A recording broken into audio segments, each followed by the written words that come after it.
Welcome to AC Reddy study circle. ఈరోజు topic చూసుకున్నట్లయితే Indian హిస్టరీలోనే అత్యంత ప్రాధాన్యతమైన ఉన్నటువంటి అంశం ఏది అంటే ఇండియన్ హిస్టరీలో అత్యంత ప్రాధాన్యత ఉన్నటువంటి అంశం ఏదైనా ఉంది అంటే అది ఇండియన్ నేషనల్ కాంగ్రెస్ అండి. ఇండియన్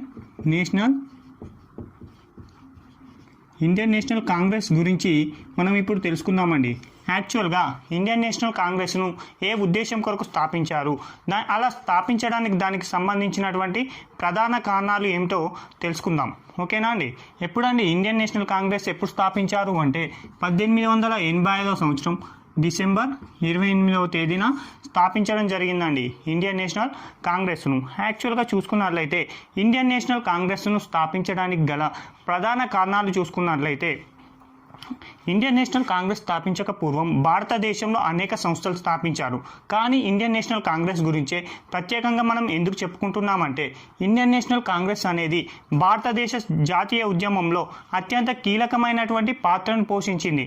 ఒక విధంగా చూసుకున్నట్లయితే 1857 సిపాయిల తిరుగుబాటు భారత జాతీయ ఉద్యమంలో పునాదిగా వేసినట్లయితే ఈ యొక్క ఇండియన్ నేషనల్ కాంగ్రెస్ అనేది ఆ పునాదిపై నిర్మించినటువంటి ఒక గోడ లాంటిదండి. ఏది ఇండియన్ నేషనల్ కాంగ్రెస్. ఈ ఇండియన్ నేషనల్ కాంగ్రెస్ వల్లనే మనం భారతదేశానికి ఒక విధంగా స్వతంత్రం సిద్ధించింది అని చెప్పుకోవచ్చండి.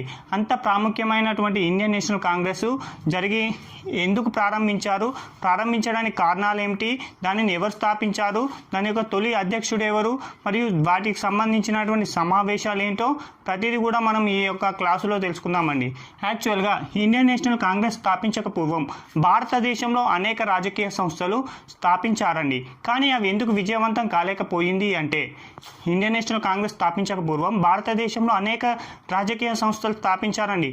కానీ అవి ఎందుకు సక్సెస్ కాలేదు. మనం ఇప్పుడు ఇండియన్ నేషనల్ కాంగ్రెస్ గురించి ఎందుకు చెప్పుకుంటున్నామంటే ఆ యొక్క సంస్థలు ఇండియన్ నేషనల్ కాంగ్రెస్ పూర్వం స్థాపించినటువంటి సంస్థలు కేవలం ఒక ప్రాంతానికి లేదా ఒక ప్రదేశానికి మాత్రమే పరిమితమై ఉండడం వలన అవి కేవలం ఆ ప్రాంతం లేదా ప్రదేశంలో మాత్రమే తిరుగుబాటు చేసేవండి. దీంతో కేవలం అవి బ్రిటిష్ వారికి కేవలం ఎలా కనిపించేవంటే ఒక చిన్న సమస్యగా కనిపించడంతో వాటిని బ్రిటిష్ వారు చాలా ఉక్కుపాదంతో అణిచివేయడం జరిగిందండి. దీంతో అక్కడ ఉన్నటువంటి మేధావులలో ఒక విధమైనటువంటి ఆలోచన విధానం రావడం జరిగిందండి. ఏమని అంటే భారతదేశ ప్రాతిపాదికగా ఒక భారతదేశాన్ని అంతా ఏకతాటిపై తీసుకొచ్చేటువంటి ఒక సంస్థ కనుక ఉన్నట్లయితే బ్రిటిష్ వారిపై మనం వ్యతిరేకంగా పోరాడేటువంటి అవకాశం ఉంటుంది అని వారు అప్పుడు భావించారండి. దీంతో ఒక ప్రత్యేకమైనటువంటి ఒక సంస్థను ఏర్పాటు చేయాలని వారి యొక్క ఆలోచన రావడంతో ఆ ఆలోచన విధానం మేరకే తర్వాత 1885 సంవత్సరంలో ఇండియన్ నేషనల్ కాంగ్రెస్ అనేది ఏర్పడడం జరిగిందండి. ఓకేనా అండి. ఈ విధంగా ఇండియన్ నేషనల్ కాంగ్రెస్ అనేది ఏర్పడడం జరిగింది. యాక్చువల్గా ఇండియన్ నేషనల్ కాంగ్రెస్ అనేది 1885 డిసెంబర్ 28వ తేదీన ఏర్పాటైందండి. యాక్చువల్గా చూసుకున్నట్లయితే 1884 సంవత్సరంలోనే ఇండియన్ నేషనల్ యూనియన్ అని ఒక సంస్థ ఏర్పడిందండి. ఎప్పుడండి 1884 సంవత్సరంలో ఇండియన్ నేషనల్ యూనియన్ అనేటువంటి ఒక సంస్థ ఏర్పడిందండి. తదనంతర కాలంలో యూనియన్ అనేటువంటి పదం ప్లేస్లో కాంగ్రెస్ అనే పదాన్ని చేర్చడం జరిగిందండి. యాక్చువల్గా ఈ కాంగ్రెస్ అనే పదాన్ని సూచించినటువంటి వ్యక్తి ఎవరు అంటే దాదాబాయ్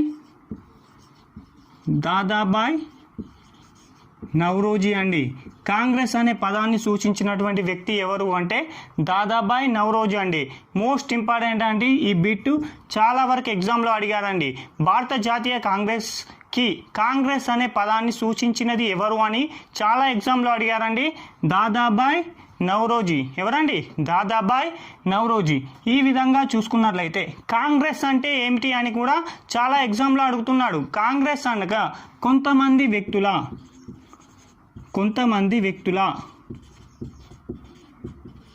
కూడిక లేదా గుంపు.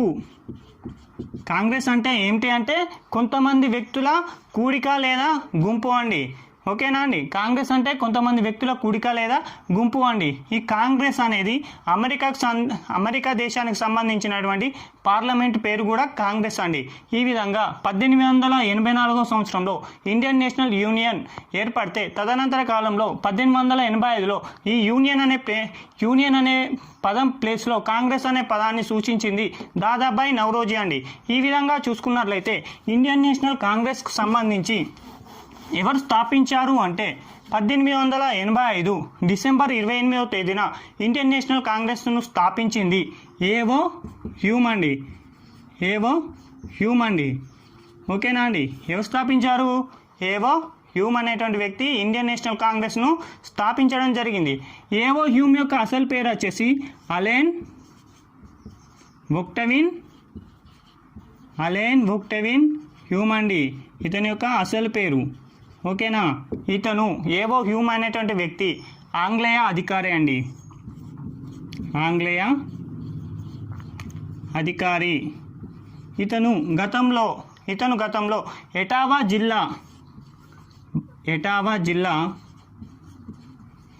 జిల్లాకు సంబంధించినటువంటి ఒక civil servant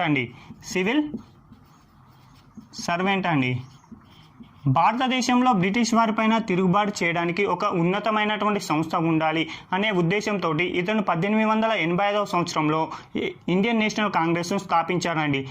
Indian civil servant పదవికి ఉద్యోగానికి రాజీనామా చేసి ఇండియన్ నేషనల్ కాంగ్రెస్ను స్థాపించడం జరిగిందండి. ఈ విధంగా చూసుకున్నట్లయితే ఏవో హ్యూమ్ అనేటువంటి వ్యక్తి 1885 డిసెంబర్ 28వ తేదీన స్థాపించడం జరిగింది. ఇంకా ఇండియన్ నేషనల్ కాంగ్రెస్ స్థాపించినప్పుడు అడుగుతున్నటువంటి క్వశ్చన్ ఏంటంటే ఇండియన్ నేషనల్ కాంగ్రెస్ స్థాపించినప్పుడు బ్రిటిష్ గవర్నర్ జనరల్ లేదా బ్రిటిష్ వైస్రాయ్ ఎవరు అని అడుగుతున్నాడండి. మోస్ట్ ఇంపార్టెంట్ అంటే ఇండియన్ నేషనల్ కాంగ్రెస్ స్థాపన సమయంలో బ్రిటిష్ వైస్రాయ్ వచ్చేసి లార్డ్ డఫ్రిన్ అండి. మోస్ట్ ఇంపార్టెంట్ అండి. భారత జాతీయ కాంగ్రెస్ స్థాపన సమయంలో బ్రిటిష్ వైస్రాయ్ వచ్చేసి లార్డ్ డఫ్రిన్ అండి. దీన్ని స్థాపించింది ఎవరు? ఏవో హ్యూమ్ అనేటువంటి వ్యక్తి అండి. ఇతను ఎవరు? ఆంగ్లేయ అధికారి. అంటే ఇతను ఎటావా జిల్లాకు సంబంధించినటువంటి ఒక సివిల్ సర్వెంట్ అండి. ఇతనికి సంబంధించినటువంటి బిరుదు చూసుకున్నట్లయితే ఎవరికి సంబంధించినటువంటి బిరుదు? ఏవో హ్యూమ్కి సంబంధించినటువంటి బిరుదు ఏమిటి అంటే సిమ్లా ఋషి అండి.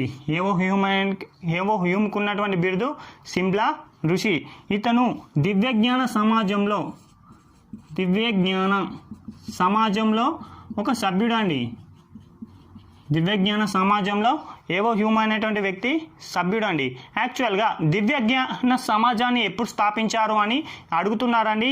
ఇది ఇండియన్ నేషనల్ కాంగ్రెస్లో ఇంపార్టెంట్ కాకపోయినా తదనంతరం వచ్చేటువంటి భారతదేశంలో మత సంస్కరణ ఉద్యమంలో ఈ యొక్క టాపిక్ రావడం జరుగుతుందండి. దివ్యజ్ఞాన సమాజాన్ని స్థాపించింది 1875లో మేడం బ్లవాట్స్కీ అండి.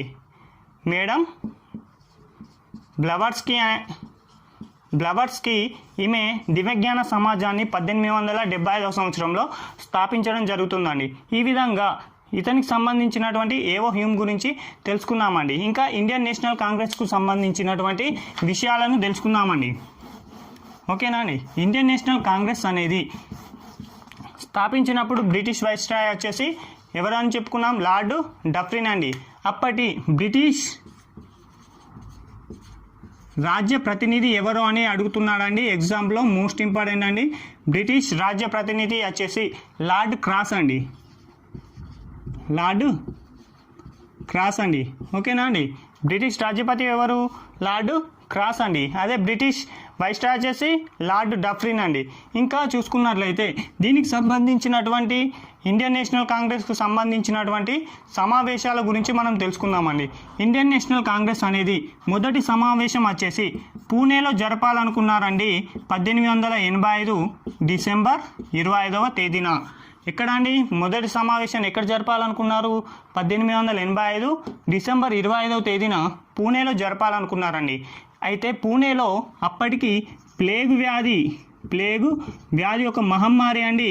ఇప్పుడు ప్రస్తుతం కరోనా ఏ విధంగా అయితే ప్రపంచాన్ని అతలాకుతం చేస్తుందో ఆ కాలంలో ప్లేగు వ్యాధి కూడా అంత తీవ్రమైనటువంటి మహమ్మారి అండి.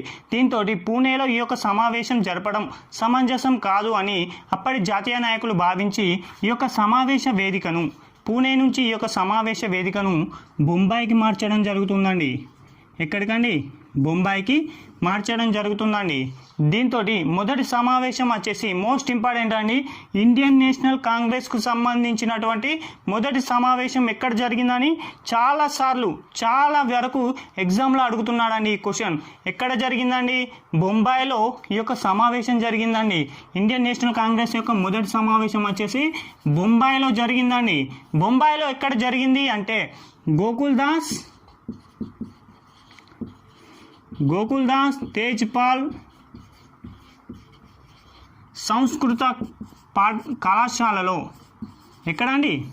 బొంబాయిలో ఉన్నటువంటి గోకుల్దాస్ తేజ్పాల్ సంస్కృత కళాశాలలో ఐఎన్సీకి సంబంధించినటువంటి మొదటి సమావేశం జరిగిందండి. ఈ విధంగా చూసుకున్నట్లయితే సమావేశాలు ఏమిటి, వాటికి సంబంధించినటువంటి ప్రాముఖ్యత ఎవరు, దానికి అధ్యక్షత వహించింది ఎవరు, ఆ యొక్క సమావేశాలు ఎప్పుడు జరిగాయో దానికి సంబంధించినటువంటి ప్రతి విషయాన్ని ఇప్పుడు మనం తెలుసుకుందామండి. ఓకేనా అండి? ఎందుకంటే సమావేశాల నుంచే ఏ సమావేశం ఎప్పుడు జరిగింది, ఆ సమావేశానికి సంబంధించినటువంటి ప్రత్యేకత ఏంటో మాత్రమే ఇప్పుడు ఉన్నటువంటి ఎగ్జామ్ ఓరియంటేషన్లో అడుగుతున్నాడు కాబట్టి చూసుకుందామండి. ఒకసారి సంవత్సరం అండి, జరిగినటువంటి ప్రదేశం,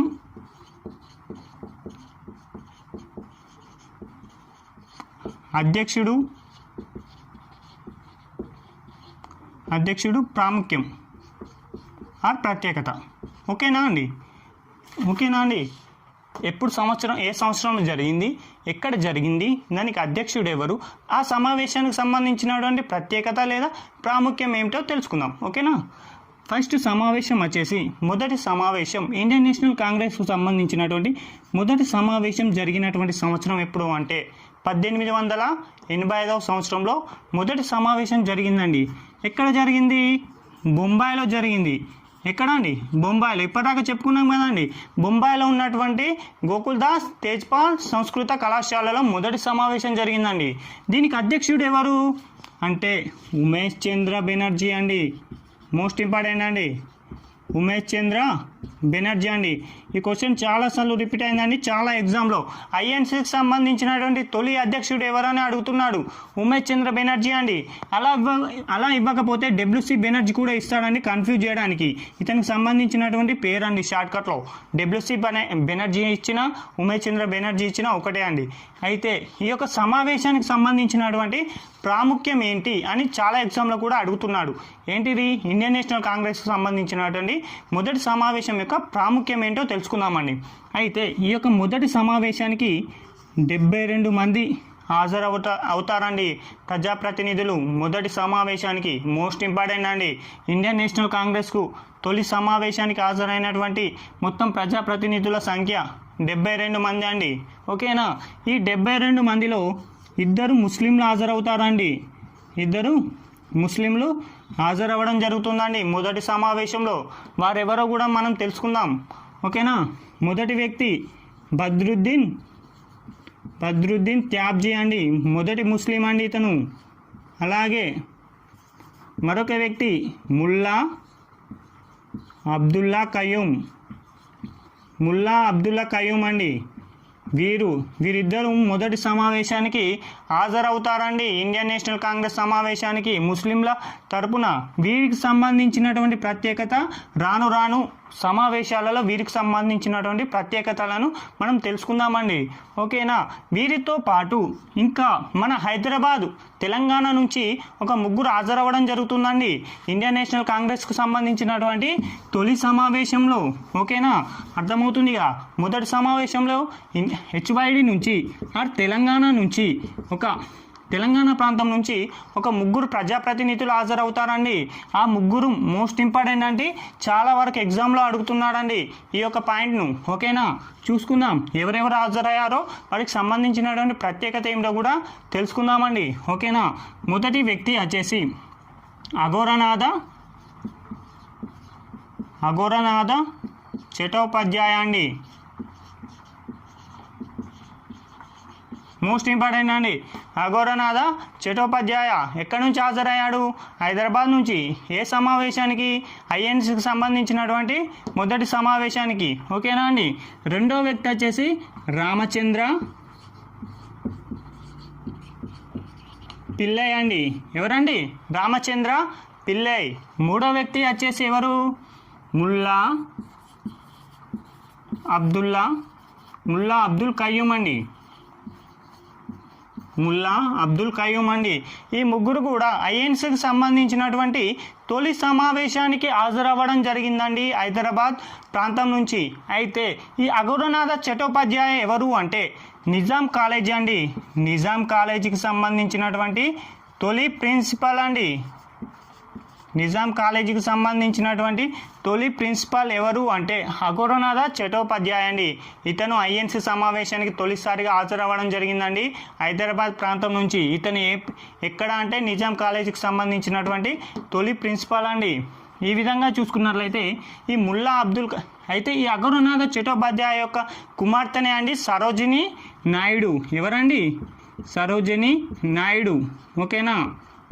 సరోజిని నాయుడు ఎవరి కుమార్తె? అఘోరనాథ చటోపాధ్యాయ కుమార్తె అండి. ఈమె తదనంతర కాలంలో ఐఎన్సీకి సంబంధించి అధ్యక్షత వహిస్తారండి 1925 సంవత్సరంలో సరోజిని నాయుడు కూడా ఐఎన్సీ సమావేశానికి అధ్యక్షత వహిస్తారండి. ఈమె కంటే ముందు 1924లో ఐఎన్సీ సమావేశానికి అధ్యక్షత వహించింది ఎవరు అంటే గాంధీజీ అండి. బెల్గాం సమావేశంలో అధ్యక్షత వహించడం జరుగుతుందండి. ఓకేనా. అయితే ఇంకో వ్యక్తి ఎవరు? రామచంద్ర పిల్లై అండి. మూడో వ్యక్తి ఎవరు? ముల్లా అబ్దుల్ కయ్యూమ్. ఇతని గురించి ఇంతకుముందు చెప్పుకున్నామండి. ఏందని 72 మందిలో 2 ముస్లింలు హాజరయ్యారు. ఆ ముస్లింలు హాజరైనటువంటి వారిలో ఒకరు ఎవరు? ముల్లా అబ్దుల్ కయ్యూమ్ అండి. ఇతనికి సంబంధించి ఒక బిట్ అండి. ఇటు తెలంగాణ హిస్టరీలో అడిగాడు, ఇండియన్ హిస్టరీలో కూడా చాలా వరకు ఎగ్జామ్లో అడిగారండి. ఏమంటే ఆ క్వశ్చన్ ఏంటంటే హైదరాబాద్ నుంచి ఐఎన్సీ సమావేశాలకు, మోస్ట్ ఇంపార్టెంట్ అండి, హైదరాబాద్ నుంచి ఐఎన్సీ సమావేశాలకు హాజరైనటువంటి తొలి ముస్లిం ఎవరు అని అడుగుతున్నాడండి. హైదరాబాద్ నుంచి ఐఎన్సీ సమావేశాలకు హాజరైనటువంటి తొలి ముస్లిం అండి ముల్లా అబ్దుల్ కయ్యూమ్ అండి. మోస్ట్ ఇంపార్టెంట్ అండి ఈ పాయింట్. ఇటు తెలంగాణ హిస్టరీలో అయినా, మూమెంట్లో అయినా, తదనంతరం ఇండియన్ హిస్టరీలో కూడా చాలా వరకు ఇంపార్టెంట్ అండి. ఈ విధంగా ఐఎన్సీ సమావేశానికి హైదరాబాద్ నుంచి వీర హాజరగా ఆంధ్ర నుంచి పి ఆనందాచార్యులు హాజరవ్వడం జరిగిందండి. పి ఆనందాచార్యుల ఒకరి గురించి తెలుసుకుంటే సరిపోతుందండి. ఇతను తదనంతరం 1891లో నాగపూర్ సమావేశానికి కూడా అధ్యక్షత వహిస్తాడు. మనకు ఆంధ్ర అంత ఇంపార్టెంట్ కాదు కాబట్టి ఇతని గురించి జస్ట్ తెలుసుకుంటే అయిపోతుందండి. పి ఆనందాచార్యులు. ఇంకా చూసుకున్నట్లయితే ఐఎన్సీ సమావేశానికి సంబంధించి తొలి సమావేశంలో 9 తీర్మానాలను చేయడం జరుగుతుందండి. ఎన్ని తీర్మానాలను? 9 తీర్మానాలను అయితే చేయడం జరుగుతుందండి మొదటి సమావేశంలో. ఓకేనా. అడుగుతాడండి చాలా ఎగ్జామ్లో ఐఎన్సీకి సంబంధించినటువంటి తొలి సమావేశంలో ఎన్ని తీర్మానాలు చేయడం జరిగింది అని అడుగుతున్నాడు. కాబట్టి 9 తీర్మానాలను చేయడం జరిగింది. అయితే ఐఎన్సీ అనేది ఏ సిద్ధాంతం మేరకు ఏర్పడింది అని చాలా వరకు అడుగుతున్నాడండి. ఐఎన్సీ అనేది ఏ సిద్ధాంతం మేరకు ఏర్పడింది అని అడుగుతున్నాడు. కాబట్టి గుర్తుంచుకోండి, రక్షక వాట సిద్ధాంతం అండి. రక్షక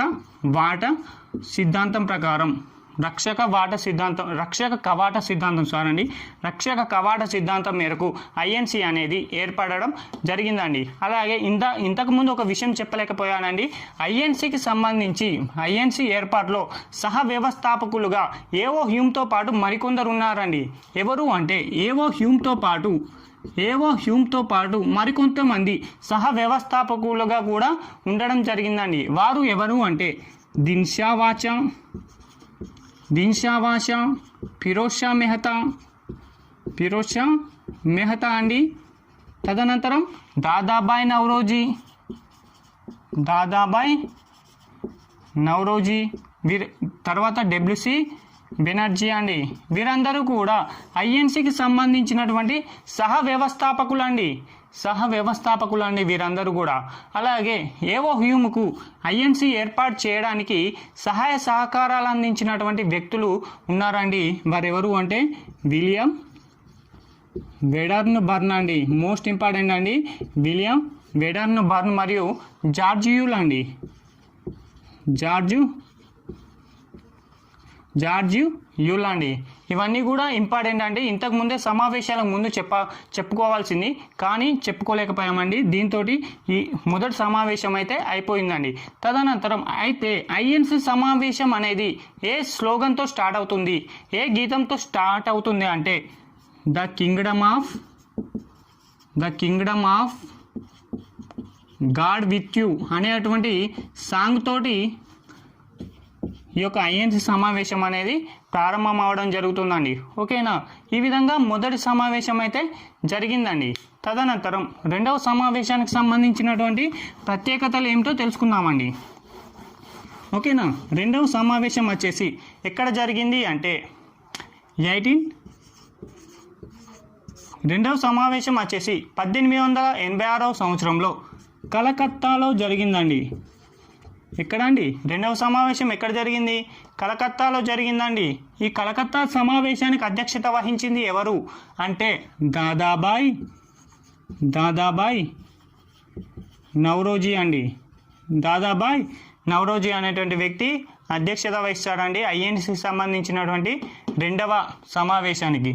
అయితే ఇందాక చెప్పుకున్నాం మొదటి సమావేశానికి అధ్యక్షత వహించింది ఎవరని చెప్పుకున్నాం, డబ్ల్యూసి బెనర్జీ. కాబట్టి రెండవ సమావేశానికి అధ్యక్షత వహించింది ఎవరు, దాదాబాయ్ నౌరోజీ. ఇతనికి సంబంధించి ఈ సమావేశానికి సంబంధించినటువంటి ప్రత్యేకతలు ఏమిటి అంటే అప్పటి వరకు చూసుకున్నట్లయితే దాదాబాయ్ నౌరోజీ అనేటువంటి వ్యక్తి ఐఎన్సికి అధ్యక్షత వహించినటువంటి తొలి పారసీయుడు అండి. ఈ పారసీయుల్నే తొలి పారసీయుడు అంటే ఏమిటి అంటే పారసీయుల్నే మనం జొరాస్ట్రియన్లు అంటామండి. పారసీయుల్నే మనం ఏమంటున్నాం, జొరాస్ట్రియన్లు అంటారండి. యాక్చువల్గా ఈ యొక్క మతం ఎక్కడ పుట్టిందంటే ఇరాన్లో పుట్టిందండి. వీరిని మనం ఇరాన్ పూర్వకాలం ఏమని పిలిచేవారం, పర్షియా అని పిలిచేవారం అండి. ఇరాన్ పూర్వం మనం పర్షియా అని పిలిచేవారం అండి. ఒక్కసారి చూసుకున్నామండి, ఐఎన్సి సమావేశానికి అధ్యక్షత వహించినటువంటి తొలి పారసీయుడు ఎవరు అడుగుతున్నారు చాలా ఎగ్జామ్లో, దాదాబాయ్ నౌరోజీ అండి. ఇతను ఏ మతస్థుడు అంటే పారసీయుడు, కాబట్టి వీరిని జొరాస్ట్రియన్లు అంటారండి. ఈ మతం ఎక్కడ పుట్టింది అంటే ఇరాన్లో పుట్టిందండి. ఇరాన్ పూర్వకాలంలో మనం ఏమని పిలిచేవారమనే పర్షియా అని పిలిచేవారమండి. ఈ యొక్క పారసీయుల యొక్క పవిత్ర గ్రంథం ఏమి అని తెలుసుకుందామండి. ఇవన్నీ కూడా అడిషనల్ మ్యాటర్, వారికి సంబంధించిన దాదాబాయ్ నౌరోజీ గురించి వచ్చింది కాబట్టి అతనికి సంబంధించినటువంటి విషయాలను కూడా కొంచెం డెప్త్గా తెలుసుకున్నట్లయితే గ్రూప్ 1 స్టాండర్డ్లో చదువుకుంటే మనకి ఎలా క్వశ్చన్ పేపర్ వచ్చినా కానీ చేయడానికి ఈజీగా ఉంటుంది. కాబట్టి ఇవన్నీ కూడా అడిషనల్ మ్యాటర్ అండి. యాక్చువల్గా ఇక్కడ చెప్పకూడదు కానీ ఇక్కడ ఇతని టాపిక్ వచ్చింది కాబట్టి ఇంకా ఎక్కువ నేర్చుకున్నట్లయితే మనకే యూజ్ ఉంటుంది కాబట్టి ఉద్దేశంతో చెప్పడం జరుగుతుందండి. అయితే వీరికి సంబంధించి జొరాస్ట్రియన్ యొక్క పవిత్ర గ్రంథం వచ్చేసి జెండా అవెస్తా అండి. ఎవరి పారసీయుల యొక్క పవిత్ర గ్రంథం వచ్చేసి జెండా అవెస్తా అండి. ఈ జెండా అవెస్తాకు సంబంధించి ఒక ప్రత్యేకత ఉంది అండి. ఏంటి అంటే ప్రపంచంలోనే తొలి మ్యూజిక్ గ్రంథం అండి. ఏంటండి ప్రపంచంలోని తొలి మ్యూజిక్ గ్రంథం ఏంటి అంటే జెండా అవెస్తా అండి. మోస్ట్ ఇంపార్టెంట్ అండి ఈ పాయింట్. అలాగే భారత్లో తొలి మ్యూజిక్ అంటే సంగీత గ్రంథం ఏదని అడుగుతున్నాడండి, సామవేదం అండి. మోస్ట్ ఇంపార్టెంట్ అండి ఇవన్నీ కూడా. అయితే ఓకేనా, తదనంతర కాలంలో ఈ యొక్క రెండవ సమావేశంలోనే సురేంద్రనాథ్ బెనర్జీ ఎస్ఎన్ బెనర్జీ ఐఎన్సి ఈ యొక్క సమావేశానికి హాజరై ఐఎన్సికి సంబంధించినటువంటి సభ్యత్వం తీసుకోవడం జరుగుతుందండి. ఎవరు? సురేంద్రనాథ్ బెనర్జీ అండి. ఇతనికి సంబంధించి యాక్చువల్గా ఇతను ఒక ఐసిఎస్ అండి, ఇండియన్ సివిల్ సర్వీస్కి సంబంధించినటువంటి వ్యక్తి అండి సురేంద్రనాథ్ బెనర్జీ. అయితే ఇతను భారత జాతీయోద్యమంలో కీలకంగా పాల్గొనడం చేత ఇతన్ని ఐసిఎస్ పదవి నుంచి తొలగించడంతో ఇతను రెండవ సమావేశమైనటువంటి కలకత్తా సమావేశంలో ఇతను సభ్యత్వాన్ని తీసుకోవడం జరుగుతుందండి. చాలా వరకు అడుగుతున్నాడండి క్వశ్చన్ ఏంటంటే సురేంద్రనాథ్ బెనర్జీ ఐసిఎస్ నుంచి తొలగించిన తర్వాత హాజరైనటువంటి తొలి సమావేశం ఏది అని అడుగుతున్నాడు. కాబట్టి కలకత్తా సమావేశం అండి, మోస్ట్ ఇంపార్టెంట్ అండి. అయితే మనం దీనికి అధ్యక్షత వహించింది ఎవరని చెప్పుకున్నాం? దాదాబాయ్ నౌరోజీ అండి. ఈ దాదాబాయ్ నౌరోజీని మనం grand old man of India అని కూడా పిలుస్తున్నామండి. ఏమని పిలుస్తున్నాం? Grand old man of India అని దాదాబాయ్ నౌరోజీ గారిని పిలుస్తున్నామండి. ఓకేనా? ఇతనికి సంబంధించినటువంటి ఒక గ్రంథం అండి, ఒక చాలా వరకు ఇంపార్టెంట్ అండి. ఏంటి అంటే unbritishable the poverty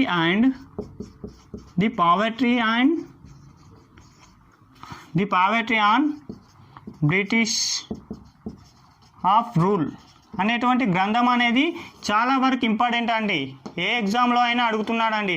the poverty on British rule of India గ్రంథ రచయిత ఎవరు అని చాలా వరకు ఎగ్జామ్లో అడుగుతున్నారు. కాబట్టి గుర్తుంచుకుందాం, దాదాబాయ్ నౌరోజీ అండి. ఇతనికి సంబంధించినటువంటి పత్రికలు కూడా ఇక్కడే తెలుసుకుందామండి. రాఫ్ గఫ్తార్ అండి, గఫ్తార్ అండి, మోస్ట్ ఇంపార్టెంట్ అండి. రాఫ్ గఫ్తార్ అనేటువంటి పత్రికను, అలాగే వాయిస్ ఆఫ్ ఇండియా ఈ యొక్క రెండు పత్రికలను కూడా దాదాబాయ్ నౌరోజీ గారు ప్రారంభించడం జరిగిందండి. ఓకేనా? ఈ విధంగా రెండవ సమావేశం కూడా అత్యంత ఇంపార్టెంట్ అండి. అందుచేతనే ఇంత డెప్త్గా చెప్పడం జరుగుతుంది. అలాగే మూడవ సమావేశం ఎక్కడ జరిగింది అంటే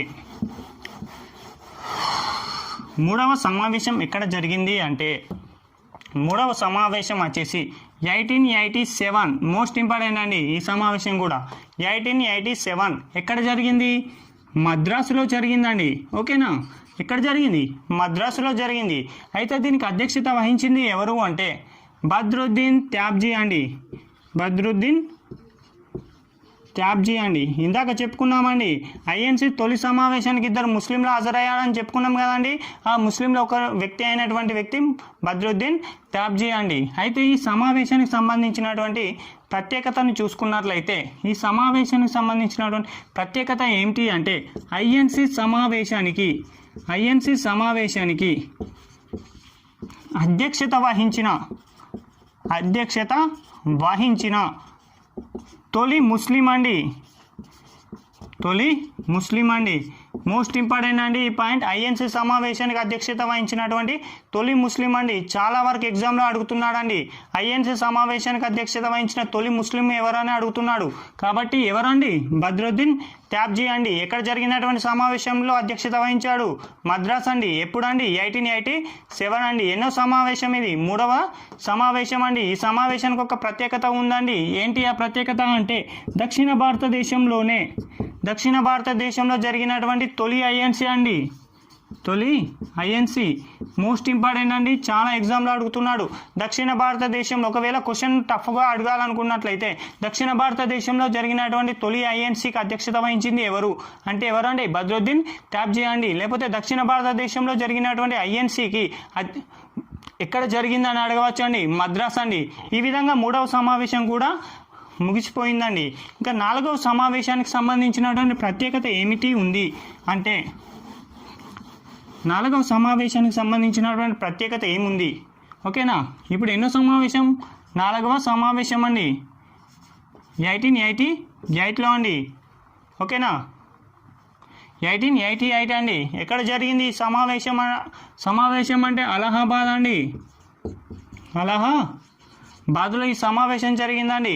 ఎన్నో సమావేశం? నాలుగో సమావేశం. ఎప్పుడు? 1888వ సంవత్సరంలో. ఎక్కడ? అలహాబాద్లో. దీనికి అధ్యక్షత వహించింది ఎవరు? జార్జియుల్ అండి. మోస్ట్ ఇంపార్టెంట్ అండి ఈ సమావేశం కూడా. ఎందుకు ఈ సమావేశానికి అంత ప్రత్యేకత అంటే ఐఎన్సి సమావేశానికి అధ్యక్షత వహించిన తొలి ఆంగ్లేయుడు లేదా తొలి విదేశీయుడు ఎవరని అడుగుతున్నాడు. కాబట్టి తొలి ఆంగ్లేయుడు మరియు తొలి విదేశీయుడు జార్జియుల్ అండి. ఒకసారి రాసుకుందామండి. ఐఎన్సి సమావేశానికి అధ్యక్షత వహించిన తొలి ఆంగ్లేయుడు ఆర్ విదేశీయుడు. ఓకేనా? ఎవరు అండి? జార్జ్ యుల్ అండి. మోస్ట్ ఇంపార్టెంట్ అండి. ఎక్కడ సమావేశంలో అంటే అలహాబాద్ అండి. ఎప్పుడు అంటే 1888 అండి. ఈ విధంగా 4వ సమావేశం కూడా ముగిసిపోయిందండి. తదనంతర కాలంలో 5వ ఐఎన్సి సమావేశం గురించి చూసుకుందామండి. ఇంపార్టెంట్ ఎక్కడైతే ఇంపార్టెంట్ ఉందో అక్కడ మనం డెప్త్గా చెప్పుకుంటున్నామండి. అంత ఇంపార్టెంట్ లేనిది మాత్రమే మామూలుగా ఎప్పుడు జరిగింది, దానికి అధ్యక్షుడు ఎవరు, ఆ సమావేశంలో ఏమైనా ప్రత్యేకత ఉంటే అంతే మాత్రమే చెప్తున్నామండి. ఇంకా ఎక్కడైతే డెప్త్గా అనిపిస్తుందో, ఎక్కడైతే క్వశ్చన్స్ అడిగే అటువంటి అవకాశం ఉంటుందో అక్కడ మాత్రం చాలా డెప్త్గా చెప్పబడుతుందండి. ఓకేనా? 5వ ఐఎన్సి సమావేశం చూసుకున్నట్లయితే ఓకేనా 1889 అండి 5వ ఐఎన్సి సమావేశం అండి. ఇది ఎక్కడ జరిగింది అంటే బొంబాయిలో జరిగిందండి. ఎక్కడ? బొంబాయిలో జరిగిందండి. ఓకేనా? మొదటి సమావేశం కూడా బొంబాయే, 5వ సమావేశం కూడా బొంబాయి అండి. ఓకేనా? దీనికి అధ్యక్షత వహించింది ఎవరు అంటే విలియం వెడర్న్ బర్న్ అండి. వెడర్న్ బర్న్ అండి. ఇతని పేరు మనం ఇంతకుముందు చెప్పుకున్నామండి. ఏంటండి? ఐఎన్సిలో ఒక సహ వ్యవస్థాపకుడుగా ఇతను కూడా చెప్పుకున్నామండి. ఓకేనా? ఇతనికి సంబంధించినటువంటి ఈ సమావేశానికి సంబంధించినటువంటి ప్రత్యేకత ఏంటి అంటే ఐఎన్సి సమావేశాలకు అధ్యక్షత వహించిన రెండవ ఆంగ్లేయుడు అండి.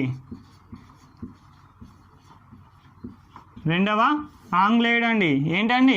1889లో ఐఎన్సి సమావేశానికి అధ్యక్షత వహించినటువంటి రెండవ ఆంగ్లేయుడు అండి. ఎవరండి? విలియం వెడర్న్ బర్న్ అండి. మొదటి వ్యక్తి ఎవరు? ఐఎన్సి సమావేశానికి అధ్యక్షత వహించిన తొలి ఆంగ్లేయుడు ఎవరు? జార్జ్ యుల్ అండి. రెండవ వ్యక్తి ఎవరు? విలియం వెడర్న్ బర్న్ అండి. ఈ విధంగా ఐఎన్సికి సంబంధించినటువంటి మొదటి 5 సమావేశాల గురించి మనం చాలా క్లుప్తంగా మరియు డెప్త్గా తెలుసుకుందామండి. అయితే తదనంతర కాలంలో కొన్ని ఐఎన్సి సమావేశాలు జరిగినా కానీ అవి అంతగానం ఇంపార్టెంట్ కావు కాబట్టి వాటి గురించి చెప్పుకోకుండా ఎక్కడైతే ఇంపార్టెంట్ ఉన్నటువంటి టాపిక్లనే తదుపరి క్లాసులో మనం తెలుసుకుందామండి. ఈ విధంగా ఐఎన్సి స్థాపన జరిగిందండి. ఒక్కసారి చిన్నగా రివ్యూ చేసుకుందామండి. ఫస్ట్ ఆఫ్ ఆల్ ఐఎన్సి ఎప్పుడు ఏర్పడింది? 1885 డిసెంబర్ 28వ తేదీన బొంబాయిలో ఉన్నటువంటి గోకుల్దాస్ తేజ్పాల్ సంస్కృత కళాశాలలో ఏర్పడిందండి. ఎవరు ఏర్పాటు చేశారంటే ఏవో హ్యూమ్ అండి. ఏవో హ్యూమ్ అనేటువంటి వ్యక్తి ఎటావా జిల్లాకు సంబంధించినటువంటి సివిల్ సర్వెంట్ అండి. అయితే ఇతనికి ఉన్నటువంటి బిరుదు ఏమిటి అంటే సిమ్లా ఋషి అండి. ఈ విధంగా ఇతను ఐఎన్సిని స్థాపించిన తర్వాత ఐఎన్సి తొలి సమావేశాన్ని పూణేలో ఏర్పాటు చేయాలనుకున్నప్పటికీ అక్కడ ఏమవుతుంది? ప్లేగు వ్యాధి విస్తరిస్తున్న నేపథ్యంలో అక్కడ సమావేశాన్ని నిర్వహించడం సమంజసం కాదు అనే ఉద్దేశంతో ఆ యొక్క సమావేశాన్ని బొంబాయిలో ఉన్నటువంటి గోకుల్దాస్ తేజ్పాల్ సంస్కృత కళాశాలకు మార్చడం జరుగుతుందండి. ఆ సమావేశానికి 72 మంది హాజరవుతే 2 ముస్లింలు హాజరవుతారండి. తదనంతర కాలంలో ఐఎన్సీకి సంబంధించినటువంటి మొదటి సమావేశం 1885 సంవత్సరంలో, దానికి అధ్యక్షత వహించింది డబ్ల్యూసి బెనర్జీ, బొంబాయిలో జరుగుతుందండి. రెండవ సమావేశం వచ్చేసి 1886లో ఎక్కడ జరుగుతుందండి? కలకత్తాలో దాదాబాయి నౌరోజీ అధ్యక్షత వహించడం జరుగుతుందండి. ఇందులోనే సురేంద్రనాథ్ బెనర్జీ లాంటి ఒక ఐసిఎస్ అధికారి ఇందులోనే చేరడం జరుగుతుందండి, సభ్యత్వం తీసుకుంటాడని. తదనంతరం 1888లో దక్షిణ భారతదేశంలో తొలి సమావేశం మద్రాసులో జరుగుతుందండి. దీనికి అధ్యక్షత వహించింది బద్రుద్దీన్ తాబ్జీ గారు అండి, మొదటి ముస్లిం అధ్యక్షుడు అండి. ఓకేనా? 1888లో అండి 4వ సమావేశం జరుగుతుందండి. దీనికి అధ్యక్షత ఎక్కడ జరుగుతుంది అంటే అలహాబాద్లో జరుగుతుందండి. దీనికి అధ్యక్షత వహించింది ఎవరు అంటే జార్జ్ యుల్ అండి. ఇతను తొలి ఆంగ్లేయుడు అండి. తొలి ఆంగ్లేయుడు లేకపోతే తొలి విదేశీయుడు అండి. 5వ సమావేశం వచ్చేసి ఎక్కడ జరుగుతుంది అంటే బొంబాయిలో జరుగుతుందండి. దీనికి అధ్యక్షత వహించింది ఎవరు అంటే విలియం వెడర్న్ బర్న్ అండి, రెండవ ఆంగ్లేయ అధికారండి. ఈ విధంగా మనం ఐఎన్సీకి సంబంధించి ఎక్కడైతే ఇంపార్టెంటో అక్కడ చాలా డెప్త్గా చెప్తున్నామండి, ఇంపార్టెంట్ లేని మామూలుగా చెప్తున్నామండి. ఓకేనా అండి? ఈ విధంగా మనం ఐఎన్సీ సమావేశాలు తదుపరి క్లాసులో ఎక్కడెక్కడ అయితే ఇంపార్టెంట్ సమావేశాలు జరిగాయో వాటి గురించి తెలుసుకుందామండి. థ్యాంక్ యూ అండి.